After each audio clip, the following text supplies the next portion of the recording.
నమస్తే, welcome to regional round up. ప్రాంతీయ వార్తాంశాలని జాతీయవాద దృక్పథంతో విశ్లేషించే చర్చా కార్యక్రమం రీజనల్ రౌండప్ 5వ ఎపిసోడ్తో మీ ముందుకు వచ్చాము. ఈ వారంలో జరిగిన ప్రాంతీయ వార్తాంశాలు, అందులోనూ ముఖ్యంగా తెలుగు రాష్ట్రాల్లోని కీలకమైన పరిణామాలకు సంబంధించి విశ్లేషించేందుకు సీనియర్ జర్నలిస్ట్ బీవీఎస్ భాస్కర్ గారు ప్రస్తుతం నేషనల్ స్టెప్ స్టూడియోలో ఉన్నారు. వారితో మాట్లాడదాం. నమస్కారం సార్. నమస్తే అండి. సార్ భాస్కర్ గారు, ఈ వారం రీజనల్ రౌండప్ లో 2 రాష్ట్రాల్లో చాలా కీలకమైన సంఘటనలు జరిగాయి. ఒకటి కాళేశ్వరంకి సంబంధించి అండ్ ఫోన్ ట్యాపింగ్ సంబంధించి తెలంగాణలో ఉంటే, అటు ఆంధ్రప్రదేశ్లో చంద్రబాబు నాయుడు గారి కూటమి ప్రభుత్వము సంవత్సరం పూర్తి చేసుకుంది నిజానికి. సో ఈ సంవత్సరం పూర్తి చేసుకున్న నేపథ్యంలో దాని గురించి కూడా మనం మాట్లాడాలి. అందులోనూ మళ్ళీ అదే ఎగ్జాక్ట్లీ వైసీపీ అండ్ టీడీపీకి మధ్య ఒక చిచ్చు రాజేసే సంఘటనలు కూడా నెలకొన్నాయి. అందులో సాక్షి టీవీలో సీనియర్ జర్నలిస్ట్గా ఉన్నటువంటి కొమ్మినేని శ్రీనివాసరావు గారి అరెస్ట్ జరిగింది. ఒక ప్రముఖమైన ఛానల్లో అమరావతి గురించి ఒక అసంబద్ధమైన, అసలు అసహ్యంగా అనిపించేటువంటి వ్యాఖ్య రావడము, అది ఒక బాధ్యత కలిగినటువంటి ఒక ప్రసార మాధ్యమంలో ఇది ఎయిర్ అవ్వడము, దాన్ని రిపర్కేషన్స్ మనం చూస్తున్నాం. ఇప్పుడు కొమ్మినేని శ్రీనివాసరావుని అరెస్ట్ చేశారు అండ్ 14 రోజుల రిమాండ్కి తరలించారు. సో అటు కృష్ణన్ రాజు ఎవరైతే ఆ వ్యాఖ్య చేశారో అతన్ని కూడా తరలించారు. నిజానికి నాకు ఆ మాట చెప్పాలంటే కూడా బాధగానే ఉంది అసలు నిజానికి. బికాజ్ ఒక బాధ్యత గల పాత్రికేయులుగా నిజానికి అట్లాంటి మాటలు మాట్లాడకుండా ఉండాలి, దాని గురించి చెప్పకుండా ఉండాలి. బట్ అనివార్య పరిస్థితుల్లో డిస్కస్ చేయాల్సిన ఒక అనివార్యత కూడా ఏర్పడింది. సో మీరేం చెప్తారు?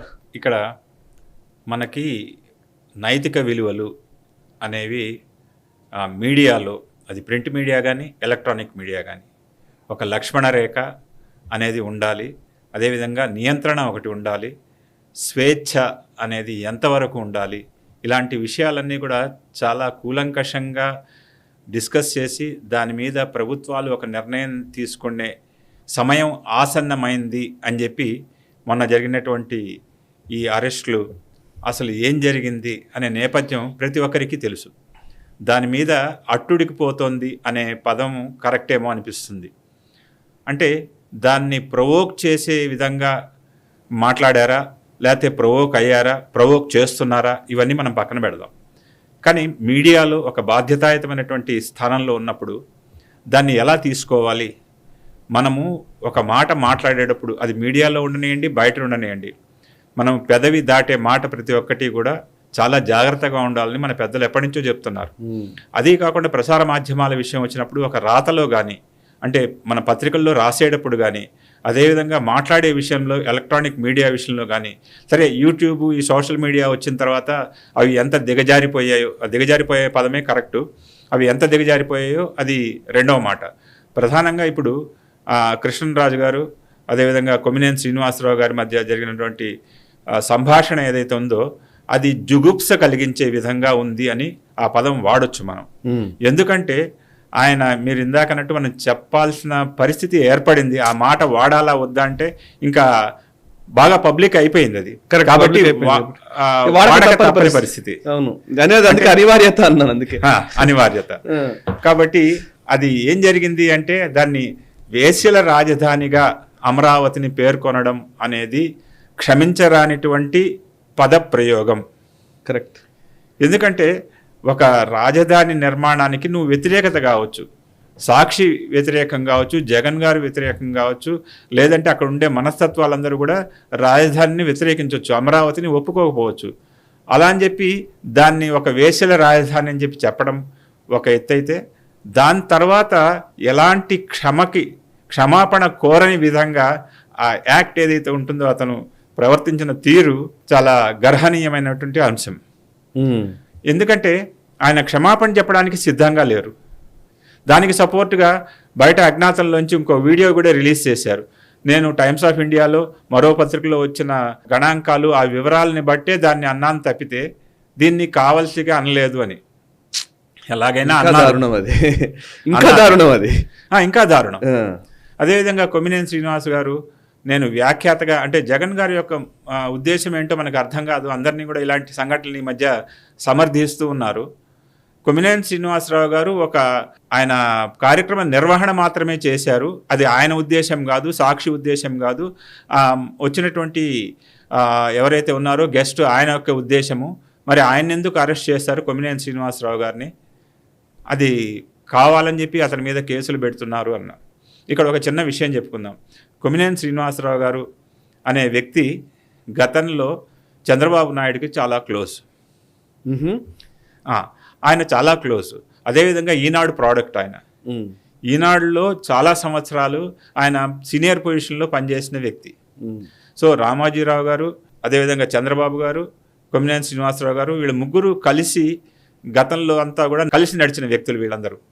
సో వీరి మధ్య ఎలాంటి అభిప్రాయ భేదాలు వచ్చాయో మనకు తెలియదు. అది ఆ తర్వాత ఆయన ఆంధ్రజ్యోతిలో కూడా పనిచేశారు. సీనియర్ జర్నలిస్ట్గా, మంచి జర్నలిస్ట్గా కొమ్మినేని శ్రీనివాసరావు గారికి పేరుంది. ఆ తర్వాత ఎలక్ట్రానిక్ మీడియాలోకి వచ్చిన తర్వాత, ముఖ్యంగా సాక్షిని భుజానికి ఎత్తుకున్న తర్వాత ఆయన యొక్క షోల విషయంలో చాలా తీవ్ర విమర్శలకు ఆయన గురవుతున్నారు. ఆయన వ్యాఖ్యలకి వెకిలిగా నవ్వటం, ఆ పదం కరెక్ట్ ఏమని అనిపిస్తుంది. వారు పెద్దవారు, వారి యొక్క నైజం అది కావచ్చు, వారి యొక్క ఎక్స్ప్రెషన్ అది కావచ్చు, కానీ ఎదుటి వాళ్ళకి ఇరిటేటింగ్గా అనిపిస్తుంది. కరెక్ట్. కృష్ణరాజు షో విషయంలో కూడా అదే జరిగింది. ఆయన ఆ మాట వాడంగానే ఈయన ఓ అలాగే కావచ్చు ఆహా అని చెప్పి అలా ఆ వెకిలిగా చేసినట్టుగానే ఉంది కానీ ఎస్ అండి, ఖండిస్తున్నట్టుగా లేదు, ఎండార్స్ చేస్తున్నట్టుగానే అనిపించింది. అవునా, అది కరెక్టేనేమో కృష్ణరాజు అన్నట్టుగా అనిపించింది. సో ఆయన యొక్క సీనియారిటీకి అది తగని పని అని చెప్పి మనకి అనిపిస్తూ ఉంటుంది. మీరు అంటే గుర్తొచ్చింది సార్. యాక్చువల్లీ కొమ్మినేని శ్రీనివాసరావు గారు రాసిన ఒక పుస్తకం నా దగ్గర కూడా ఉంది. చాలా సంవత్సరాలు నాకు అది ఒక డేటాగా పనికొచ్చింది. చాలా సంవత్సరాల అంటే సుదీర్ఘంగా మన ఆంధ్రప్రదేశ్ ఏర్పడినప్పటి నుంచి ఉన్నటువంటి ఎలక్షన్స్కి సంబంధించి ఒక పుస్తకం అది. ప్రతి ఎలక్షన్ రిజల్ట్స్ వాటి మీద ఒక క్రోఢీకరించి చేసినటువంటి ప్రయత్నం అది. బట్ కొమ్మినేని శ్రీ మీరు ఇందాక చెప్తుంటే నాకు అర్థమవుతుంది. ఇప్పుడు అంబటి రాంబాబు ఒక ట్వీట్ చేశాడు నిన్న. యాక్చువల్ నిజానికి ఇంకా దారుణమైన విషయం ఏంటంటే, జర్నలిస్టులు అంటే అఫ్ కోర్స్ ఐడియాలజీ ఉండడం వేరు, ఒపీనియన్ ఉండడం వేరు. ఖచ్చితంగా ఒక జర్నలిస్ట్కి ఒపీనియన్ ఉండాలి. అది ఒక పార్టీకి అనుకూలంగా ఉండవచ్చు, ఒక పార్టీకి ప్రతికూలంగా ఉండవచ్చు. But journalist should have an opinion అని నేను కూడా నమ్ముతాను. ఈ టైంలో ఆ ఒపీనియన్ ఎలాంటిదై ఉండాలి? పార్టీ కార్యకర్తలా మారి పనిచేయాలా, లేకపోతే నిజానికి కండువా వేసుకోకుండా దాని లాగానే ఇక పార్టీ స్పోక్స్ పర్సన్ లాగా ఒక జర్నలిస్ట్ బిహేవ్ చేయాలంటే నేను పూర్తి విరుద్ధంగా మాట్లాడతాను. దానికి పూర్తి విరుద్ధంగానే నేను ఆలోచిస్తాను ఏదైనా సరే. బట్ ఇక్కడ అంబటి రాంబాబు పెట్టిన మాట ఏంటంటే, కొమ్మినేని కమ్మ అయి తనను విమర్శిస్తున్నాడని బాబు కక్ష అని అంబటి రాంబాబు ట్వీట్. ఆయన కమ్మ అంటే దీంట్లోకి ఎట్లా అయిపోయింది అంటే, ఇప్పుడు ఇవాళ ఒక కమ్యూనిటీ ఉందనుకోండి, ఆ కమ్యూనిటీ పూర్తిగా ఒక పార్టీకి, ఇంకో కమ్యూనిటీ ఇంకో పార్టీకి. ఒక కొంచెం అనుకూలమైన ఒక విశ్లేషణ చేసామనుకోండి, ఇమీడియట్లీ ఆ పార్టీకి అంటగట్టేస్తారు. ఒక ప్రతికూలమైన విమర్శ చేశారనుకోండి ఏదైనా సరే, దానికి వెంటనే ఈ పార్టీకి అంటగట్టేస్తారు. ఇట్లా ఎవరికి వాళ్ళు విడదీసుకుంటున్నారా? నిజానికి జర్నలిస్ట్లే విడిపోతున్నారు, జర్నలిస్ట్లే అలాంటి ఎండార్స్మెంట్లోకి వెళ్తున్నారా? నిజానికి పార్టీలు దాన్ని కరెక్ట్గా వినియోగించుకుంటున్నాయి. నాకు మీరు ఇంకా సీనియర్ జర్నలిస్ట్ కాబట్టి I just want to understand sir. నేను ఈ మధ్య కాలంలో వచ్చిన తర్వాత ఈ మధ్యనే అర్థమవుతున్నాయి ఇవన్నీ కూడా. మంచి మాట అడిగారు. ఇక్కడ మీరు తప్పు పట్టాల్సింది యాజమాన్యాల తర్వాత జర్నలిస్టులను తప్పు పట్టాలి. మొదట యాజమాన్యాలను తప్పు పట్టాలి. ఎందుకు అంటే, ఒక్కొక్క యాజమాన్యము, ఒక్కొక్క పత్రిక, ఒక్కొక్క media house, electronic media house ఎవరైతే ఉన్నాయో వాళ్ళందరూ కూడా ఒక పార్టీకి కొమ్ముగాయడం ఎప్పుడైతే స్టార్ట్ అయిందో, జర్నలిస్టులు కూడా దాన్ని ఓన్ చేసుకోవడం స్టార్ట్ చేశారు. సో ఆంధ్రజ్యోతిలో చేరాలంటే మనం పలానా క్యాస్ట్కి సంబంధించిన వాళ్ళకైతే అక్కడ ఆదరణ ఉంటుంది అని చెప్పి మొదట ఆ క్యాస్ట్ వాళ్ళందరూ అక్కడికి వెళ్ళటము. లేదు అక్కడ అలా కాదు, అందరినీ సమానంగా చూస్తారనే భావన వారికి ఏర్పట్టలేదు. అదేవిధంగా ఈనాడు నుంచి మనం ఎప్పటి నుంచో చూస్తున్నాం, అది పెద్ద సామాజిక వర్గానికి సంబంధించినటువంటి ఒక పేపరు అని చెప్పి. సో ఇలా అక్కడికి వెళ్ళిన తర్వాత యాజమాన్యాల పరిస్థితి ఎలా ఉన్నా కూడా జర్నలిస్టులు అక్కడ పోయిన తర్వాత ఓన్ చేసేసుకుంటున్నారు ఆ క్యాస్ట్ని.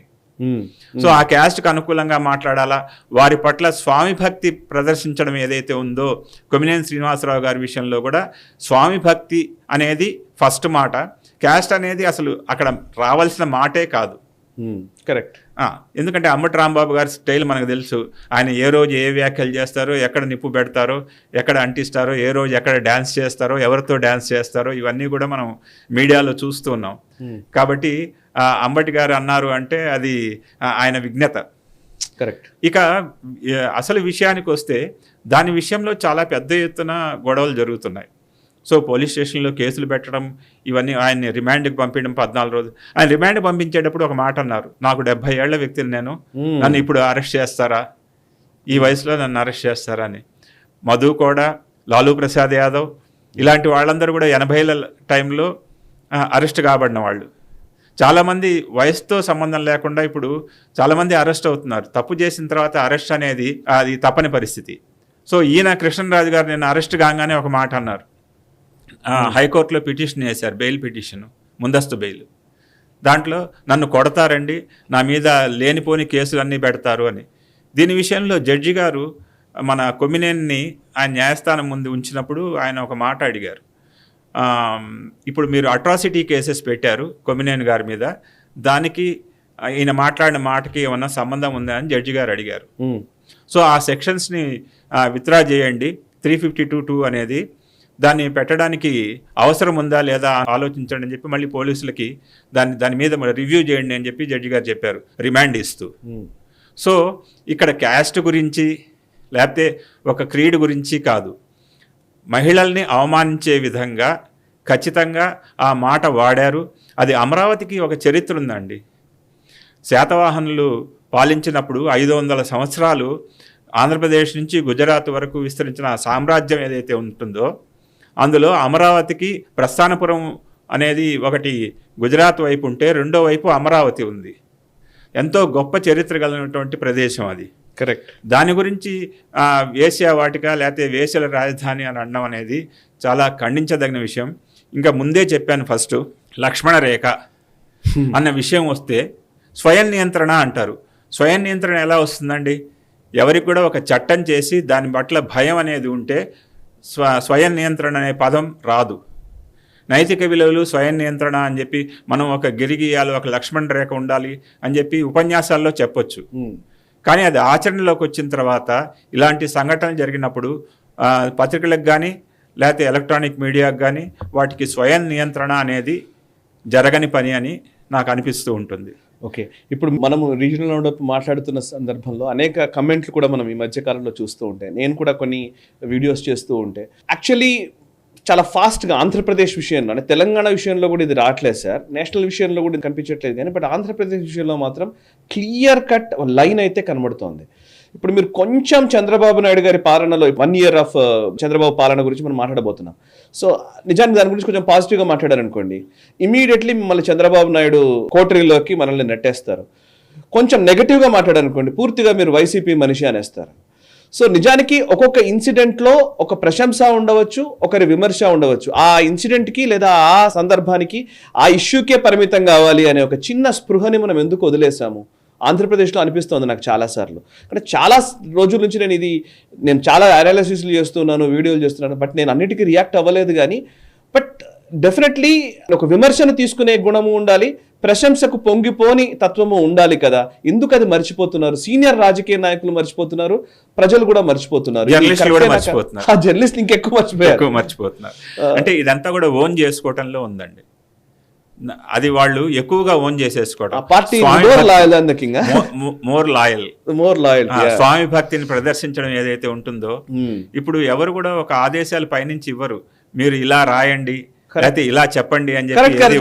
మీరు నిజం కరెక్ట్ చెప్పారు. అసలు ప్రాక్టికల్ గా ఇట్ ఈస్ ఇంపాసిబుల్. అవును, మేనేజ్మెంట్ ఎప్పుడు చెప్పదు మీరు ఇలా లైన్ తీసుకోండి. పొలిటికల్ పార్టీ కూడా చెప్పదు. మీరు చేస్తే బాగుంది అని అంటారు కావచ్చు, అంతేగాని మీరు ఇది చేయండి ఇలా రాయండి అని చెప్పిన సందర్భాలు నాకైతే ఇక్కడ కనిపించలేదు ఎవరు. మరి అవును, అలా రాయమని చెప్పి ఎవరు చెప్పరు. వీళ్ళు ఓన్ చేసేసుకుని ఇలా రాసినందువలన మేనేజ్మెంట్ మనకి మెచ్చుకుంటుందేమో, లేదంటే ప్రమోషన్ ఇస్తుందేమో, రిపోర్టర్ ని కరెస్పాండెంట్ నుంచి స్పెషల్ కరెస్పాండెంట్ చేస్తుందేమో, లేదంటే సబ్ ఎడిటర్ నుంచి ఇంకా కొంచెం పెంచుతుందేమో.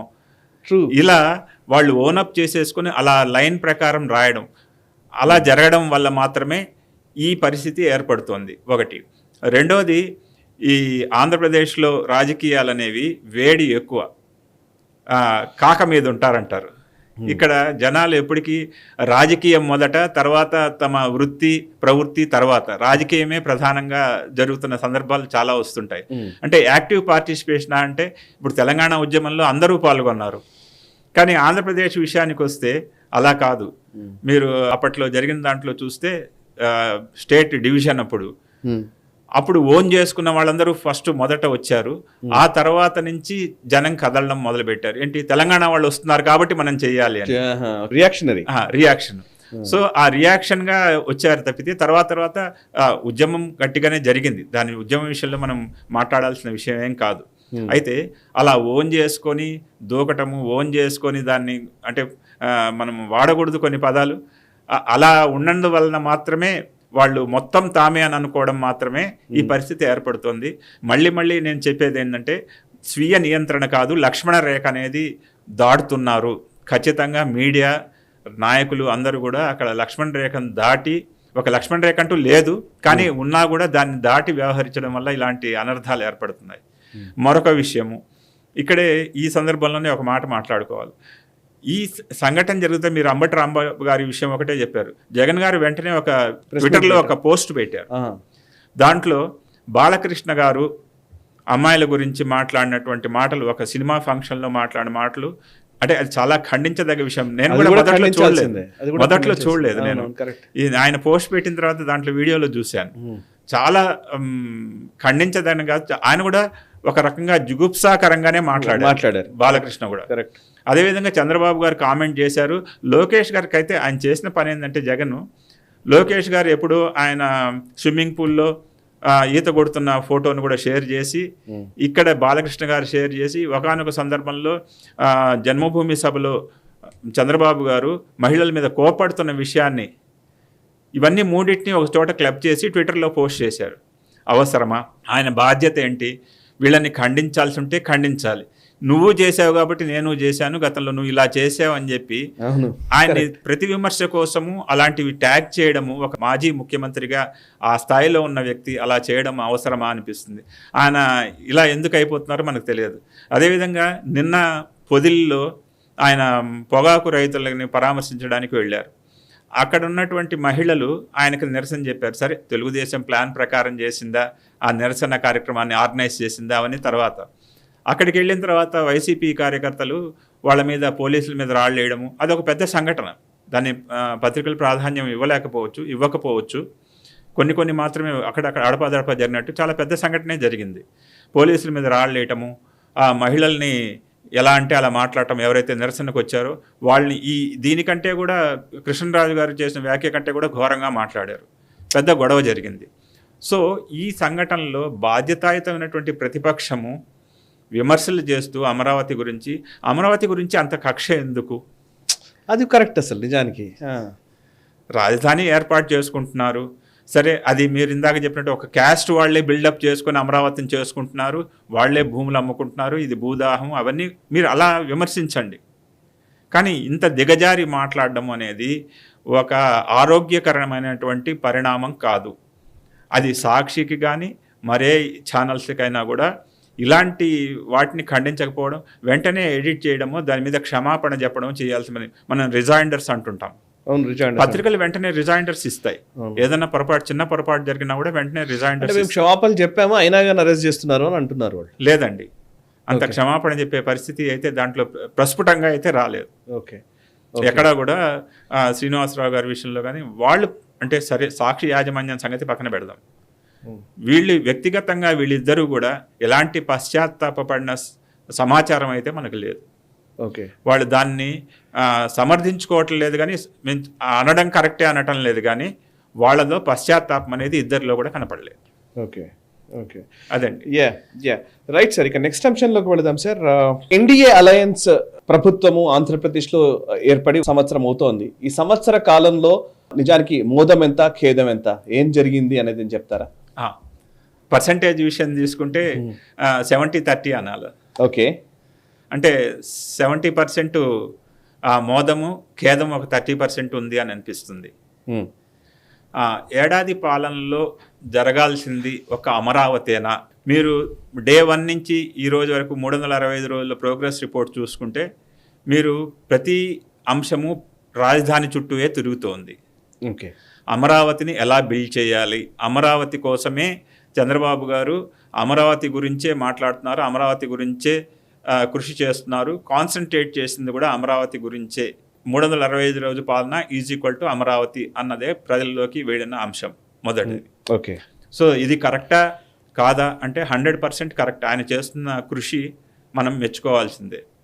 ఇప్పుడు ఆయన ఒక మెచ్యూర్డ్ పొలిటీషియన్, ఎప్పుడో మెచ్యూర్డ్ అని చెప్పి ఇప్పుడు కొత్తగా ఆయనకి మెచ్యూరిటీ వచ్చిందని కాదు. ఆయన యొక్క మెచ్యూరిటీ లెవెల్స్ చాలా ఎక్కువగా కనిపిస్తున్నాయి. అంటే ఒక అడ్మినిస్ట్రేటర్, ఆయన్ని మామూలుగా విమర్శించే వాళ్ళందరూ ఒక మాట ఉంటారు, గొప్ప మ్యానిపులేటర్ అని చెప్పి.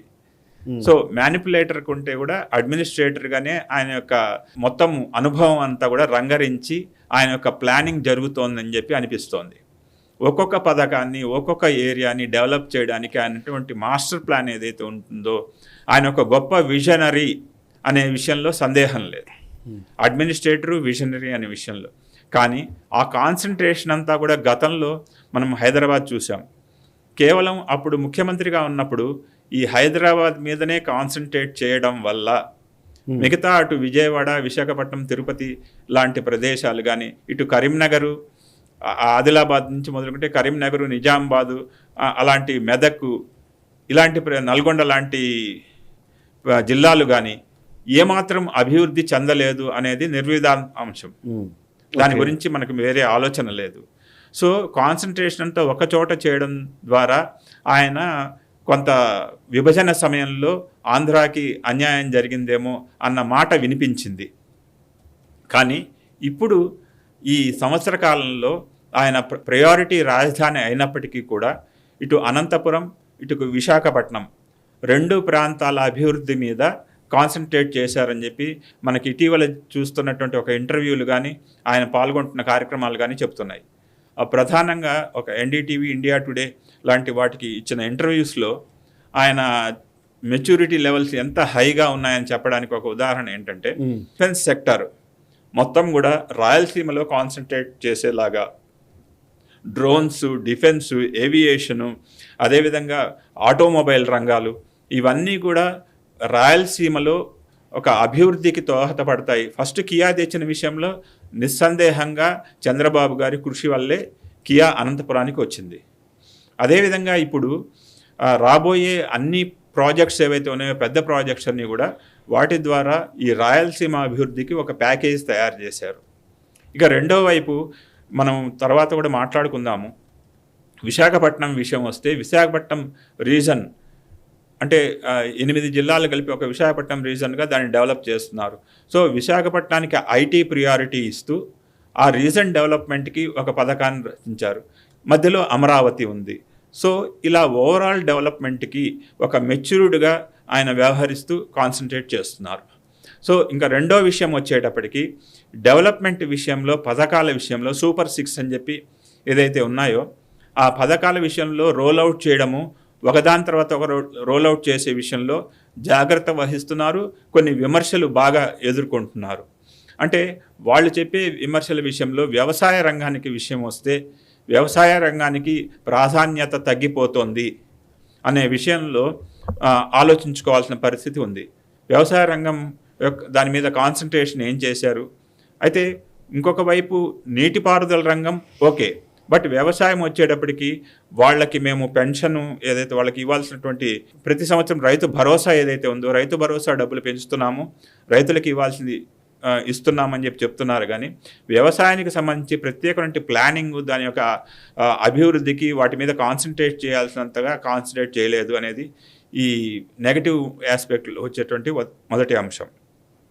దాని తర్వాత ఈ నీటిపారుదల ప్రాజెక్టుల విషయం వచ్చేటప్పటికి పోలవరం సాధించుకున్నారు, గవర్నమెంట్ నుంచి సపోర్ట్ వస్తుంది.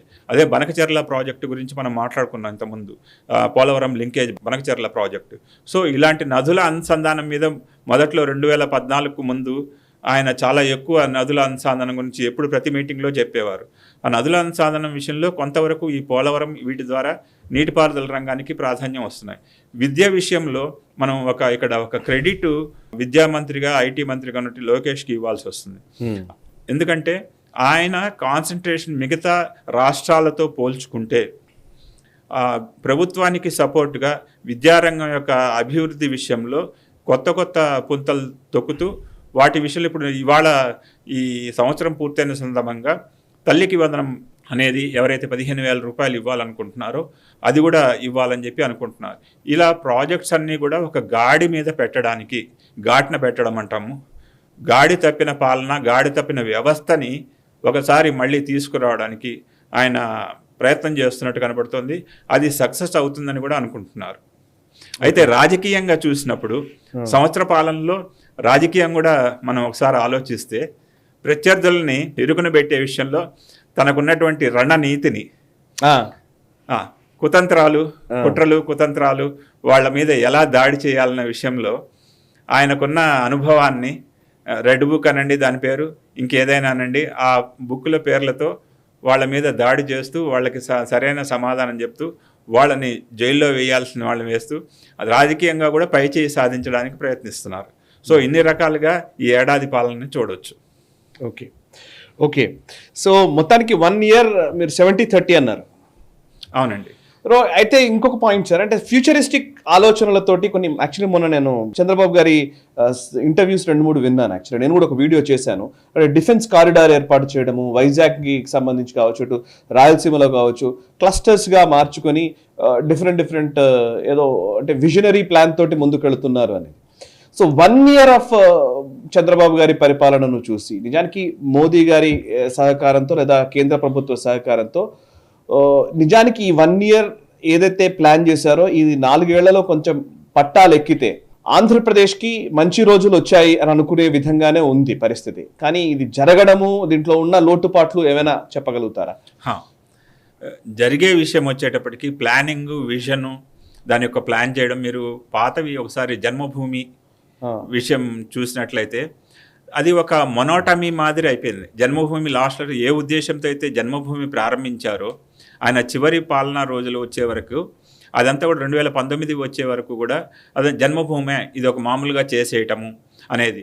మీరు ముఖ్యంగా ఉద్యోగులను చూసుకుంటే జన్మభూమి విషయంలో వచ్చినటువంటి వ్యతిరేకత, దానివల్లనే ఎక్కువ ఓటమి పాలు కావడానికి ఉన్నటువంటి కారణాల్లో అది కూడా ఒక 1% to 2% అది కూడా ఉంది. సో ఒక మొనాటమీ మాదిరి కాకుండా దాన్ని చెప్పిందే చెప్పి జనాల్ని హింసించడము అన్నట్టు ఒక మీటింగులు, దాని మీద ప్లానింగు, ఇదే కాకుండా తనకి అభివృద్ధికి కావాల్సినటువంటి వాళ్ళని, ఇప్పుడు గతంలో బిల్ గేట్స్ లాంటి వాళ్ళని వీళ్ళందరినీ తీసుకొచ్చి మొత్తానికి ఒక హైదరాబాద్లో ఒక వాతావరణాన్ని క్రియేట్ చేసి బిల్డప్ హైదరాబాద్ని నిర్మించడంలో ఆయన పాత్ర గణనీయమైంది. అదేవిధంగా ఇప్పుడు వచ్చేటప్పటికి అమరావతి విషయంలో కేవలం ప్లానింగు, వాటి యొక్క విజన్తోనే కాకుండా ఈ 4 ఏళ్లలో ఎంతవరకు చేసిన ప్రామిస్లని దాన్ని గ్రౌండ్ చేయడం ఇంపార్టెంట్. సో వాటన్నిటిని ఎంతవరకు గ్రౌండ్ చేయగలరు అనే దాని మీదనే ఆయన యొక్క భవిష్యత్తు, అంటే పార్టీ భవిష్యత్తు, ప్రభుత్వం యొక్క భవిష్యత్తు ఆధారపడింది.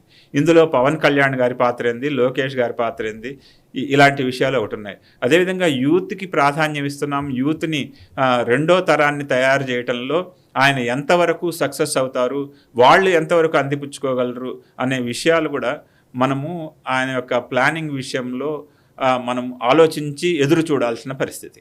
Okay. And even Vizag economic రీజియన్కి సంబంధించిన అప్డేట్స్ ఒకసారి చెప్తారా?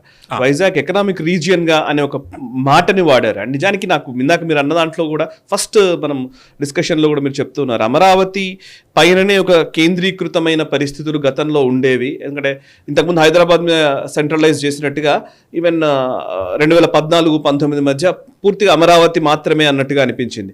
తర్వాత జగన్ వచ్చి ఇంకేదో 3 రాజధానులు అవి అన్నాడు, కానీ ఎక్కడా ఏమీ జరగని పరిస్థితి. కొన్నిట్లో ఏదో ట్రై చేశారు కావచ్చు జగన్, కానీ బట్ ఈ డైల్యూషన్ కంటే కూడా ఈరోజు నిజంగా డీసెంట్రలైజేషన్ జరగాల్సిన అవసరం ఉంది అనేది మాత్రం అందరూ ఆహ్వానించదగ్గ పరిణామం కదా. సో ఇప్పుడు ఇందాక డిఫెన్స్ కారిడార్ ఇవన్నీ కూడా కొంత అనంతపూర్ ఈ ఏరియాలో కనిపిస్తున్నది మ్యానుఫ్యాక్చరింగ్ యూనిట్స్ కోసమని. వైజాగ్ని ఒక ఎకనామిక్ జోన్గా మార్చే ఒక ప్రయత్నం జరుగుతోంది అని అంటున్నారు. ఒకసారి దీని ఫలాలు ఏ విధంగా ఉంటాయి, దాని డీటెయిల్స్ ఏంటి అసలు? ఇక్కడ వైజాగ్ ఎకనామిక్ రీజన్ డెవలప్మెంట్ ఏదైతే ఉంటుందో అది 8 జిల్లాలతో కలిపి ఒక క్లస్టర్ మాదిరి చేశారు. సో అందులో ప్రాధాన్యత వచ్చేటప్పటికి అనకాపల్లి, విజయనగరం, విశాఖపట్నం, గోదావరి జిల్లాలు, దాని తర్వాత గోదావరి జిల్లా అంటే కాకినాడతో కలిపి మన్యం కూడా ఉంది. అల్లూరి సీతారామరాజు, మన్యం అంటే పాడేరు, ఇవన్నీ కలిపి ఇట్లా మొత్తం 8 జిల్లాలని కలిపి ఒక క్లస్టర్గా ఏర్పాటు చేసి దీంట్లో డీటెయిల్డ్గా డెవలప్మెంట్ కోసము ఒక్కొక్క ప్రాంతానికి, ఒక్కొక్క జిల్లాకి ఒక్కొక్క టార్గెట్ ఇచ్చి చేస్తున్నారు. ఇందులో ముఖ్యంగా ఏంటంటే వైజాగ్ సిటీని ఒక బాంబే మాదిరి తయారు చేయాలి. అంటే తీర ప్రాంతం కాబట్టి ఒక ఎకనామిక్ జోన్, ఒక క్యాపిటల్ అనేది, అంటే ఎకనామిక్ క్యాపిటల్, ఫినాన్షియల్ క్యాపిటల్గా ఈ వైజాగ్ని తయారు చేయాలనేది మొదటి ఆలోచన. అదేవిధంగా ఇక్కడుండే మిగతా ప్రాంతాలు ఏవైతే ఉంటాయో, మన్యం అంటే ఈ ఫారెస్ట్ ఏరియాస్, వీటి విషయంలో ఏంటంటే వీటిల్ని ఒక హబ్గా తయారు చేయడానికి, అంటే నోట్స్ అంటాము, ఆ నోట్స్ తయారు చేయడానికి అర్థం ఏంటంటే పర్యాటక రంగం, మెయిన్గా టూరిజం డెవలప్మెంట్ కోసం వాటిని చేస్తున్నారు. ఇంకా విజయనగరము, కాకినాడ ఇలాంటి ప్రాంతాల్లో 6 పోర్ట్లు నిర్మాణం చేయాలనేది. అదేవిధంగా మనకి ఎయిర్పోర్ట్ కూడా, భోగాపురం ఎయిర్పోర్ట్ కూడా అవుతోంది. భోగాపురం ఎయిర్పోర్ట్ కానీ ఇది కానీ ఇవన్నీ కూడా మొత్తం ఓవరాల్ డెవలప్మెంట్ ఆ రీజన్కి తీర ప్రాంతానికి సంబంధించినటువంటిది. ప్లస్ శ్రీకాకుళంలో కూడా అది కోస్టల్ ఏరియా కిందనే ఉంది. సో ఆ కోస్ట్ నుంచి, శ్రీకాకుళం నుంచి తీసుకుంటే ఇటు గోదావరి జిల్లాల వరకు, అటు మన్యం వైపు, ఫారెస్ట్ ఏరియా వైపు, ఇవన్నీ కూడా ఈ క్లస్టర్స్లో అంతా కూడా హాస్పిటల్స్, ఒక 7,000 గదులతో కూడినటువంటి పెద్ద పెద్ద కాలేజీలు, మెడికల్ కాలేజీలు, ఇదే విధంగా ఇటువైపు వచ్చేటప్పటికి 10,000 గదులు ఉండేటువంటి హోటల్స్, కొత్త రకం హోటల్స్ అన్నీ కూడా కొత్త విధానంలో, కొత్త లగ్జరీ హోటల్స్ ఏవైతే ఉన్నాయో వాటి నిర్మాణం, ఇవన్నీ కలిపి ఒక ప్యాకేజీగా తయారు చేశారు. ఈ ప్యాకేజీ ఇంప్లిమెంటేషన్ కోసం మళ్ళీ అక్కడ నోడల్ అధికారులను నియమించి వాటిని 8 జిల్లాలకు 8 డెవలప్మెంట్ కోసం ఒక కాన్సన్ట్రేటెడ్ ఎఫర్ట్ ఏదైతే ఉంటుందో అది ఆయన స్టార్ట్ చేశారు. దానికోసం మొదట మీటింగ్ ఏర్పాటు చేసి డిక్లేర్ చేయడం జరిగింది. సో ఇక్కడ అఖండ గోదావరి ప్రాజెక్టు కూడా రాజమండ్రికి, ఈ గోదావరి జిల్లా అఖండ గోదావరి ప్రాజెక్టు కూడా ఒక పెద్ద ప్రాజెక్టుగా దాన్ని తీసుకున్నారు. దానికి కేంద్ర సపోర్ట్ కూడా ఉంది. ఇప్పుడు చేస్తున్నటువంటి ఈ 8 జిల్లాల economic regional development, Vizag regional development విషయంలో కేంద్ర ప్రభుత్వం యొక్క కొన్ని ప్రాజెక్ట్స్ ఏవైతే ఉన్నాయో వాటిని కూడా దృష్టిలో పెట్టుకొని చేస్తున్నారు. మరీ ముఖ్యంగా స్టీల్ ప్లాంట్ విషయంలో, అదేవిధంగా ఆ పక్కన ఉండేటువంటి BPCL project, green energy project ఏదైతే ఉందో అది 10,000 కోట్లతో చేస్తున్నటువంటి ప్రాజెక్టు, దాని విషయంలో కూడా ఒక కాన్సన్ట్రేటెడ్ ఎఫర్ట్ అనేది స్టార్ట్ అయింది. Okay, yes sir. నిజానికి ఇది మంచి ప్రయత్నమే. ఇది ఫలాలు అందాలి, నిజానికి ఆ ప్రాంతం అంతా డెవలప్ కావాలని మనం కూడా కోరుకుందాం. అండ్ రెగ్యులర్ రాబోయే రోజుల్లో డెవలప్మెంట్స్ కూడా మనం డిస్కస్ చేద్దాం మనం రీజనల్ రౌండప్లో. ఒకసారి తెలంగాణకు వద్దాం సార్. తెలంగాణలో మళ్ళీ హాట్ వాతావరణమే ఉంది. కాళేశ్వరంకి సంబంధించి విచారణ, పీసీ ఘోష్ కమిషన్ విచారణ ఆల్మోస్ట్ పూర్తయిపోయినట్టుగానే భావించారు. నిన్న మాజీ ముఖ్యమంత్రి కేసీఆర్, అంతకుముందు హరీష్ రావు, అంతకుముందు ఈటల రాజేందర్, ఇట్లా అంతకుముందు ఉన్నతాధికారులు, దీంట్లో ఇన్వాల్వ్ అయిన వాళ్ళందరినీ కూడా విచారించినటువంటి పీసీ ఘోష్ కమిషన్ ముందట కేసీఆర్ వచ్చారు. కేసీఆర్ చెప్పింది ఆయన రివర్స్, ఆయన్నే ఒక బుక్లెట్ ఇచ్చిపోయారని చెప్తున్నారు. యాక్చువల్లీ కాళేశ్వరం వల్ల జరిగే లాభం గురించి, Kaleshwaram project the life line of Telangana అని, the life line of Telangana అని, అది యాక్చువల్లీ ఆయన మొదటి నుంచి విశ్వసించారు. బీఆర్ఎస్ దాన్నే ఎక్కువగా ప్రచారంలోకి తీసుకొచ్చింది. కానీ అదంతా అబద్ధం అనే ఒక ప్రచారం ఇక్కడ నుంచి వచ్చింది కాబట్టి కుంగిపోవడము అవన్నీ చూసాం కాబట్టి. సో ప్రభుత్వ ఆమోదంతోనే కాళేశ్వరం పనులు చేశాము, ఇందులో రాజకీయపరమైన నిర్ణయాలు ఏవీ లేవు, ఓన్లీ ఇది క్యాబినెట్ డిసిషన్స్ లేదా మంత్రివర్గము ఏదైతే నిర్ణయం తీసుకుందో దాన్ని బట్టి ప్రభుత్వ నిర్ణయాలే, ప్రభుత్వ ఆమోదంతోనే పనులు జరిగాయి అని కేసీఆర్ వాదన. సో ఆ ప్రభుత్వాధినేత కేసీఆర్ తనకు సంబంధం లేదు, ఇది మొత్తం డెమోక్రటిక్ ప్రాసెస్లో భాగంగా జరిగింది అని చెప్పే ఒక ప్రయత్నం చేస్తూ ఉన్నారు. So what is your analysis? Kaleshwaram విషయంలో ఆయన ఎప్పుడెప్పుడు హాజరవుతారా, ఆయన కమిషన్ ముందు ఏదో చెప్పబోతున్నారు, ఏం చెప్తారా అని చెప్పి ప్రజలందరూ ఎదురు చూశారు.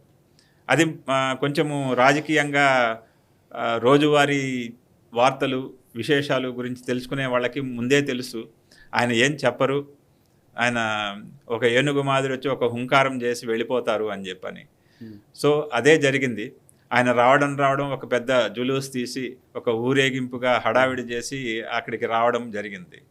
సో ఆయన పీసీ ఘోష్ ముందు ఇచ్చినటువంటి డిపోజిషన్లో ఆయన ప్రధానంగా చెప్పింది మంత్రివర్గం ఉంది, క్యాబినెట్ ఉంది, ఆ క్యాబినెట్ డెసిషన్తో పాటు ప్రభుత్వం ఉంది, ప్రభుత్వం యొక్క అధికారులు ఉన్నారు, వాళ్ళు ఉన్నారు, దాని తర్వాత మంత్రివర్గ ఉపసంఘం ఒకటి ఏర్పాటు చేశాము. ఇట్లా 3 రకాలుగా ఇది మొత్తము ప్రభుత్వ నిర్ణయమేను, ఇది కలిసికట్టుగా తీసుకున్నటువంటి నిర్ణయము, దీంట్లో ఏకఛత్రాధిపత్యంగా నేను చెప్పింది ఏం లేదు, నా ఆదేశాల ప్రకారం ఏది జరగదు, ఇది రాజకీయ నిర్ణయం కాదు అని చెప్పారు. అంటే ఇందులో దాని మీద వచ్చినటువంటి కౌంటర్సు, వాటి గురించినటువంటి వివరణ ఏంటి అంటే, ప్రభుత్వాధినేత అన్నప్పుడు ఆయనకి ఎంత బాధ్యత ఉంటుంది, అదేవిధంగా మంత్రివర్గం ఏర్పాటు చేసిన కలెక్టివ్ డెసిషన్ అన్నప్పుడు ఆ డెసిషన్ అమలు చేయాల్సింది ఎవరు? అధికారులు. సో ఫస్ట్ అధినేత, దాని తర్వాత మంత్రివర్గము, ఒకవేళ ఏర్పాటు చేస్తుంటే మంత్రివర్గ ఉపసంఘము, వీళ్ళందరి మీద అజమాయిషి ఎవరికి ఉంటుంది? కేసీఆర్ గారికే ఉంటుంది అప్పుడు ముఖ్యమంత్రిగా. అదేవిధంగా ఇప్పుడు ఆయన తప్పంతా ఎవరి మీద నెడుతున్నారు?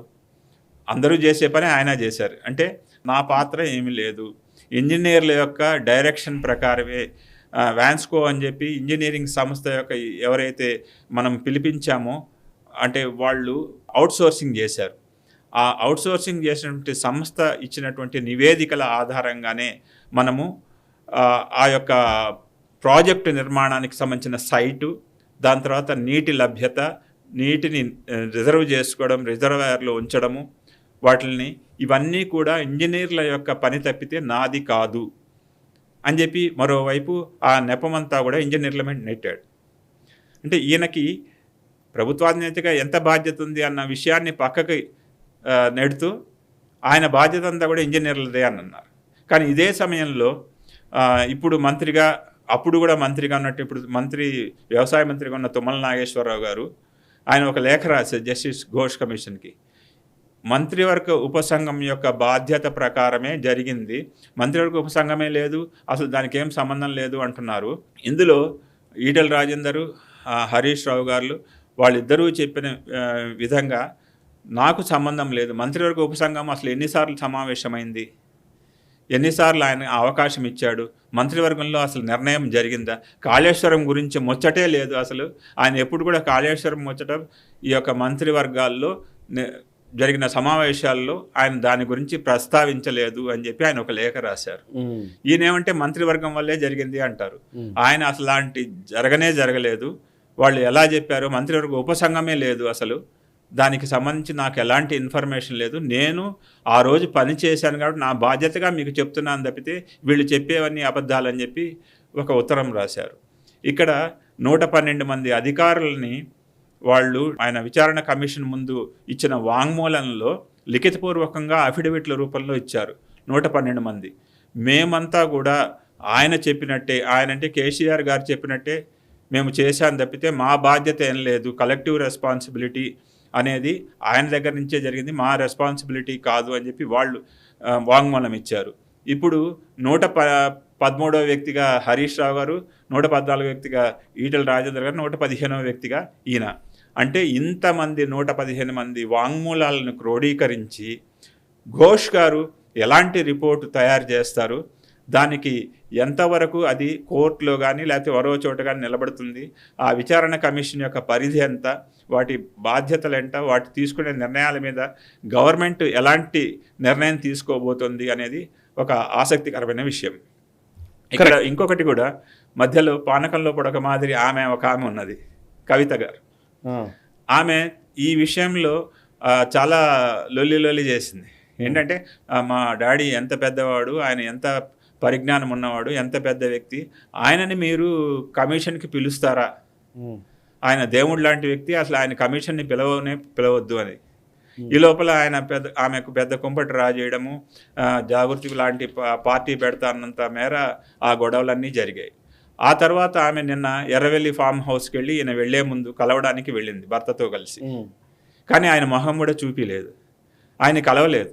డాడీ గురించి అదే కేసీఆర్ గారి గురించి అంతగా ఆమె బయటంతా ప్రచారం చేసుకుని నేను ఆయన ఒకటేను అన్నంతగా మాట్లాడిన ఆమెను కలవడానికి కూడా కేసీఆర్ ఇష్టపడలేదు. ఆయన వేరే దారి నుంచి వెళ్ళిపోయారు, ఈమె అక్కడే కూర్చోంది. ఎందుకంటారు అసలు? ఎందుకు జరిగింది అంటే ఆయనకి ఈ విచారణ కమిషన్ ముందు వెళ్ళేటప్పుడు మళ్ళీ నెత్తి నొప్పి తెచ్చుకోవడం ఎందుకు, ఆమెతోన ఈ వాదనలన్నీ ఎందుకు, ఎందుకు బయటకు వచ్చినావు, ఎందుకు చెప్పినావు, ఈ పార్టీ ఏంది, వ్యవహారం ఏంది, అదంతా కూడా పెద్ద ఆయన ఎమోషన్ అయిపోతారు.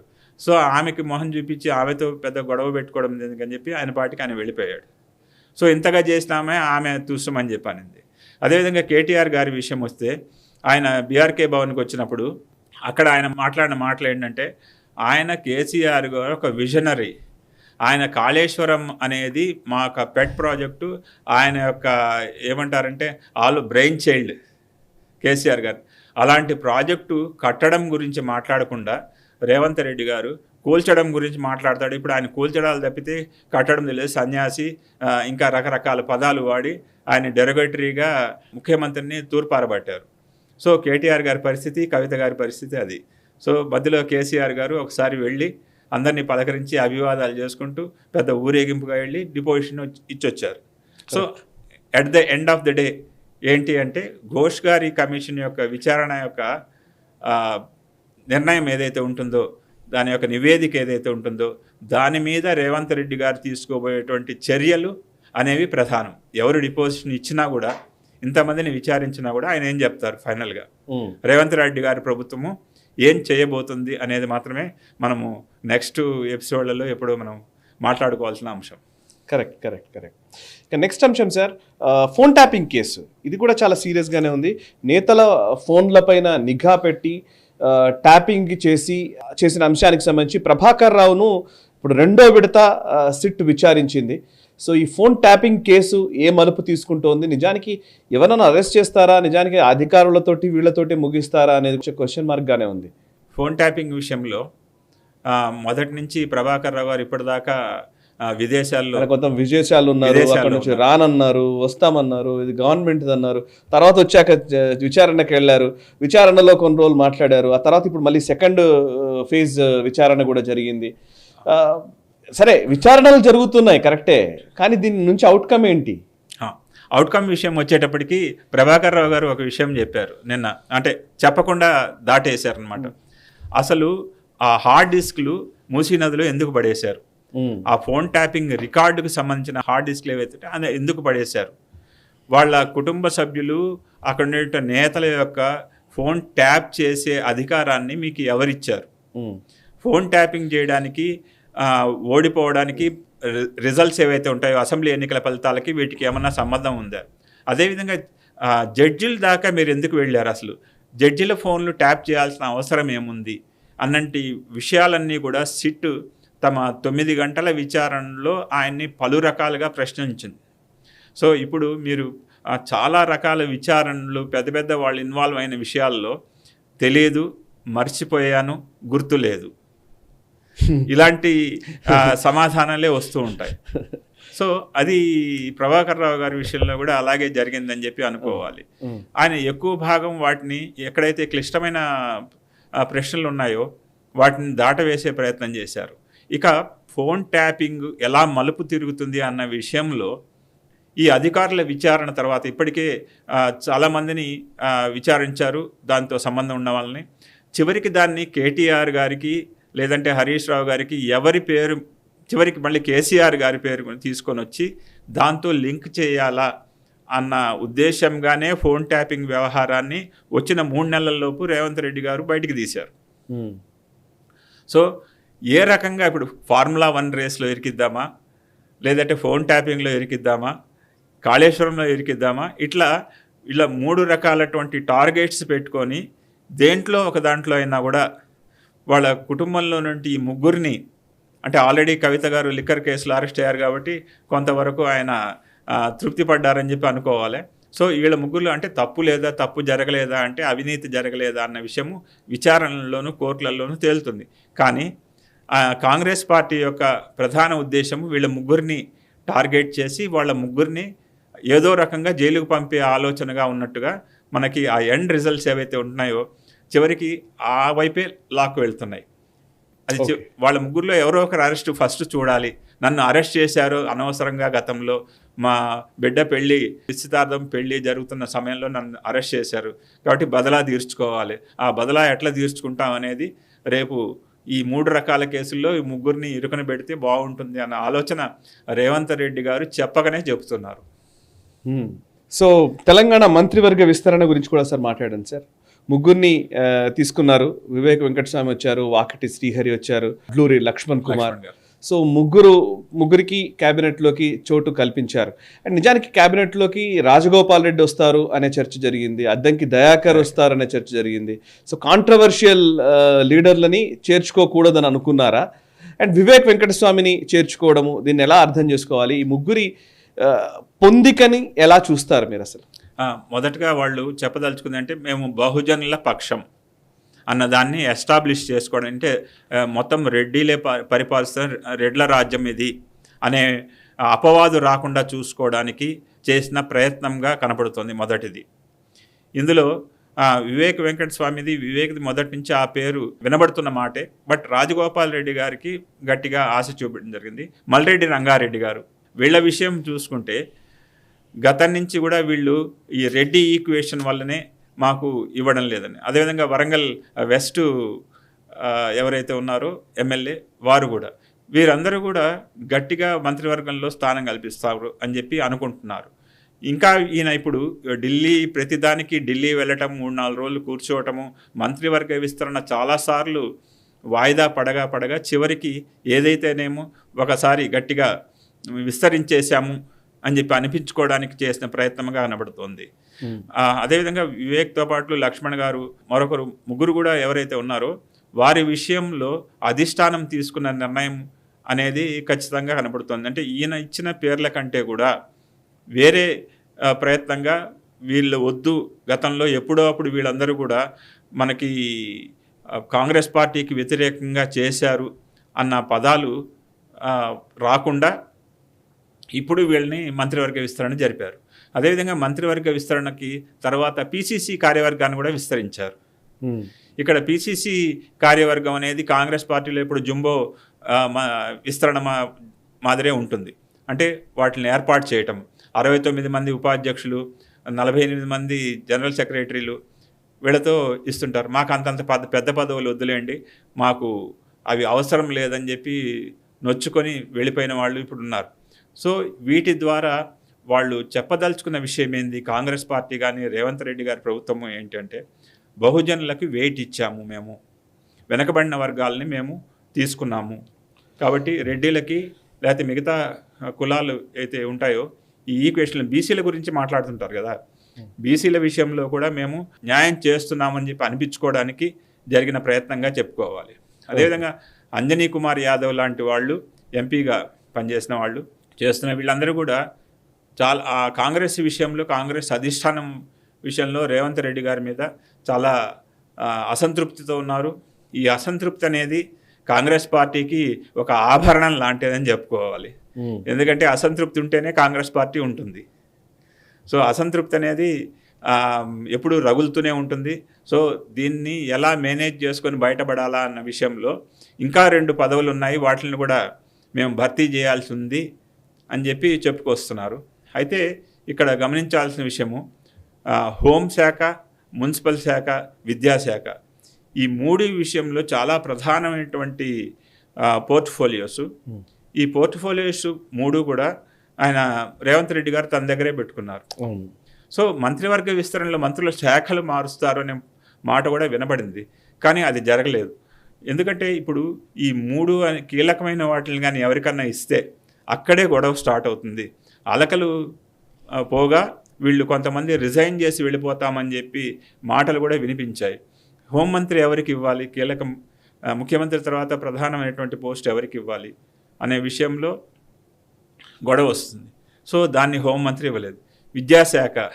విద్యాశాఖను ఎవరికి ఇవ్వాలి, ఇలా వివేక్ గారికి ఇద్దామా లేకపోతే లక్ష్మణ్ గారికి ఇద్దామా, ఈ రకంగా తర్జన భర్జనలు చాలా చేసిన తర్వాత ఆయన 3 శాఖల్ని ఆయన దగ్గరే పెట్టుకున్నారు, మున్సిపల్ శాఖ. అండ్ ఇప్పుడు వీళ్ళకి శాఖల కేటాయింపు చేశారు sir. Labour, employment and training and factories, mines and geology Vivek వెంకటస్వామికి ఇచ్చారు.